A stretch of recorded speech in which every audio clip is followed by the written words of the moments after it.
কেন বিভক্তির রাজনীতি করছেন? কেন একটা দুর্বল সরকার আপনারা চান? দুর্বল সরকার হলে নেপালের মতো অবস্থা হবে, কয়েকদিন পর পর সরকার পাল্টাবে। কিন্তু দুর্বল সরকার হলে ওই পুশিনের বিরুদ্ধে কেউ কথা বলতে পারবে না। দুর্বল সরকার হলে ওই যে বারবার যারা রোহিঙ্গা যারা এসেছে তাদেরকে এই দেশ থেকে বিতাড়িত করা যাবে না। দুর্বল সরকার হলে আমার ন্যায্য পানির হিস্সার জন্য আমি দাবি করতে পারবো না। দুর্বল সরকার হলে এই দেশের পররাষ্ট্রনীতি দুর্বল হবে, কখনো সাহস করে সত্য কথা বলা যাবে না। দুর্বল সরকার হলে সার্ককে পুনরায় ফিরে আনা যাবে না। তাই তারা দুর্বল সরকার চায় কারা?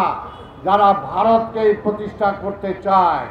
তাই ভাইয়ের আমার পরিষ্কার কথা, বিএনপির জন্মই হয়েছে এই ভারতীয় আধিপত্যবাদের বিরুদ্ধে লড়াই করার জন্য।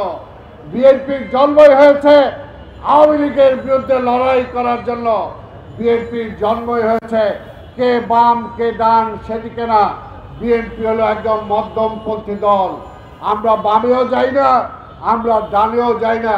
তাই বলতে চাই, বিএনপির সময় সকল ধর্ম বর্ণ জাতি উপজাতি যারা আছে তারা শান্তিপূর্ণভাবে বসবাস করতে পারে যখন বিএনপি ক্ষমতায় থাকে। আজকে দুর্গা পূজা আসছে সামনে, এই পূজাকে কেন্দ্র করে আগেও দেখেছেন যখন তাদের ভোট দিয়ে যে আওয়ামী লীগ কারুকার্য করত, ক্ষমতায় যেত, কিন্তু আওয়ামী লীগ ক্ষমতায় থাকাকালীন এই হিন্দুরা কখনো শান্তিতে ধর্মকর্ম করতে পারে নাই।